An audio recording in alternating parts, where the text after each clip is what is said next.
Assalamualaikum warahmatullahi wabarakatuh. Kami dari kelompok 5 akan mempresentasikan makalah kami yang berjudul Fasilitas Pendidikan. Dengan anggota kelompok, saya Yenino Febriana dan teman saya Zainal Arifin. Fasilitas pendidikan.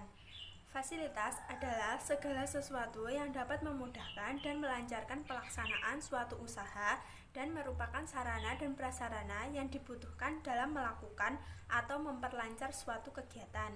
Fasilitas atau benda-benda pendidikan dapat ditinjau dari fungsi, jenis, atau sifatnya. Yang pertama, ditinjau dari fungsinya terhadap PBM, prasarana pendidikan, berfungsi secara langsung dan tidak langsung. Kemudian yang kedua, ditinjau dari jenisnya. Fasilitas pendidikan dapat dibedakan menjadi fasilitas fisik dan fasilitas non-fisik. Kemudian yang ketiga, ditinjau dari sifat barangnya. Benda-benda pendidikan dapat dibedakan menjadi barang bergerak dan barang tidak bergerak. Selanjutnya, pengadaan sarana dan prasarana. Pengadaan sarana dan prasarana pendidikan adalah kegiatan penyediaan semua jenis sarana dan prasarana sesuai dengan kebutuhan dalam rangka mencapai tujuan pendidikan yang telah ditetapkan sebelumnya. Ada beberapa alternatif cara dalam pengadaan sarana dan prasarana pendidikan persekolahan. Beberapa alternatif cara pengadaan sarana dan prasarana pendidikan persekolahan tersebut diantaranya melalui 1. Pengadaan sarana dan prasarana dengan cara membeli.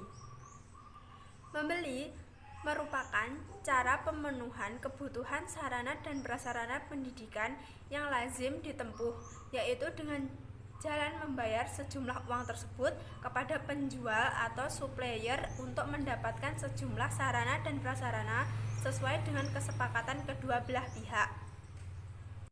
Yang kedua, dengan membuat sendiri. Pembuatan sendiri merupakan cara pemenuhan kebutuhan sarana dan prasarana pendidikan dengan jalan membuat sendiri yang dilakukan oleh guru, siswa, atau pegawai. Yang ketiga, bantuan atau hibah. Penerimaan hibah atau bantuan yaitu merupakan cara pemenuhan sarana dan prasarana pendidikan dengan jalan pemberian secara cuma-cuma dari pihak lain, seperti donatur. Dan yang keempat adalah penyewaan.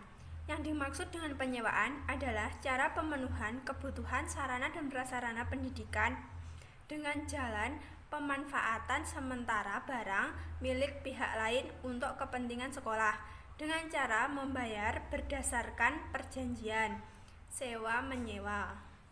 Selanjutnya, pendayagunaan dan pemeliharaan fasilitas pendidikan. Dalam Kamus Besar Bahasa Indonesia, pendayagunaan diartikan pengusahaan agar mampu mendatangkan hasil.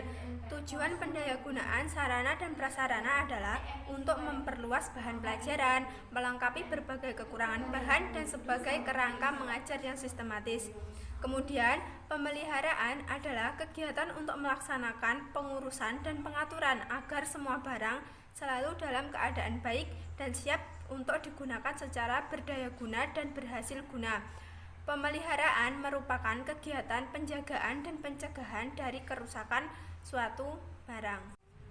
Sekian penjelasan dari saya. Poin selanjutnya akan disampaikan oleh teman saya Zainal Arifin. Saya Zainal Arifin akan melanjutkan presentasi yang telah disampaikan teman saya tadi. Sekarang sebab keempat, penghapusan fasilitas pendidikan. Penghapusan adalah proses kegiatan yang bertujuan untuk mengeluarkan atau menghilangkan barang-barang milik lembaga atau milik negara dari daftar inventaris berdasarkan peraturan perundang-undangan yang berlaku.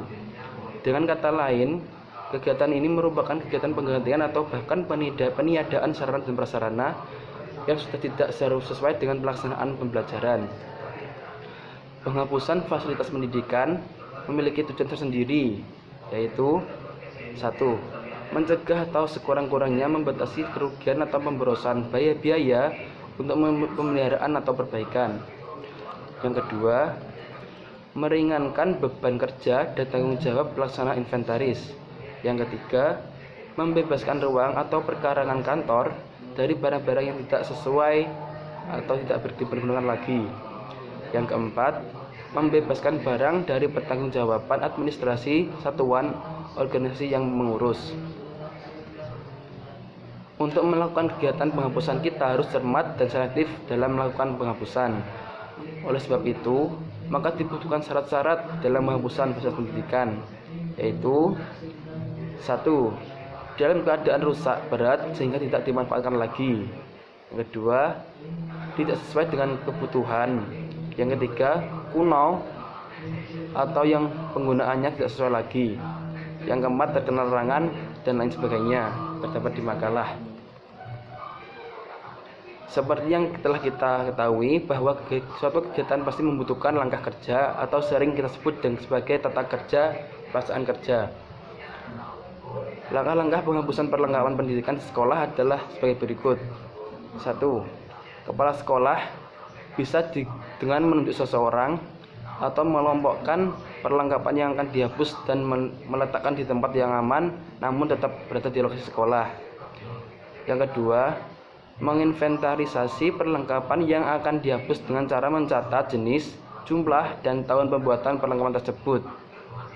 Yang ketiga, kepala sekolah mengajukan usulan penghapusan barang atau pembentukan panitia penghapusan yang dilampiri dengan data yang barang yang rusak atau yang akan dihapusnya ke kantor dinas pendidikan kota atau kabupaten, dan masih banyak lagi terdapat di makalah.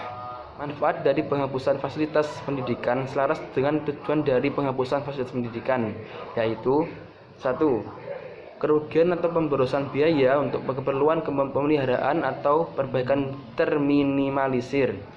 2. Beban kerja dan tanggung jawab pelaksanaan inventaris menjadi lebih ringan. 3. Ruangan terbebas dari penumpukan barang yang tidak berguna. 4. Pengawasan dan pengandalian sarana dan prasarana yang dimiliki oleh sekolah menjadi mudah untuk diawasi. Sebab yang kelima, pelaporan data fasilitas pendidikan. Pelaporan data atau inventarisasi adalah pencatatan dan penyusunan daftar barang milik negara secara sistematis, tertib, dan teratur berdasarkan ketentuan-ketentuan atau pedoman-pedoman yang berlaku. Kegiatan pelaporan data atau inventarisasi perlengkapan pendidikan meliputi 2 kegiatan, yaitu yang pertama, pencatatan perlengkapan pendidikan. Barang-barang perlengkapan di sekolah dapat diklasifikasikan menjadi 2 macam, yaitu barang inventaris, dan barang bukan inventaris. Barang inventaris adalah keseluruhan perlengkapan sekolah yang dapat digunakan secara terus-menerus dalam waktu yang relatif lama, seperti meja, bangku, papan tulis, buku perpustakaan sekolah, dan lain sebagainya. Sedangkan barang-barang bukan inventaris adalah semua barang habis pakai, misal kapur tulis, karbon kertas, pita mesin tulis, dan sebagainya. Yang kedua, pembuatan kode barang. Kegiatan lainnya yang berkaitan dengan inventarisasi perlengkapan pendidikan di sekolah adalah membuat kode barang dan menuliskannya pada badan perlengkapan pendidikan di sekolah, terutama yang tergolong sebagai barang inventaris. Kode barang adalah sebuah tanda yang menunjukkan pemilikan barang. Kode tersebut ditulis pada barang yang sekiranya mudah terlihat dan dibaca. Tujuan pembuatan dan penilaian kode adalah untuk memudahkan semua pihak dalam mengenal kembali semua perlengkapan pendidikan di sekolah. Sekian presentasi dari kami. Jika terdapat kekurangan, kami mohon maaf sebesar-besarnya. Wassalamualaikum warahmatullahi wabarakatuh.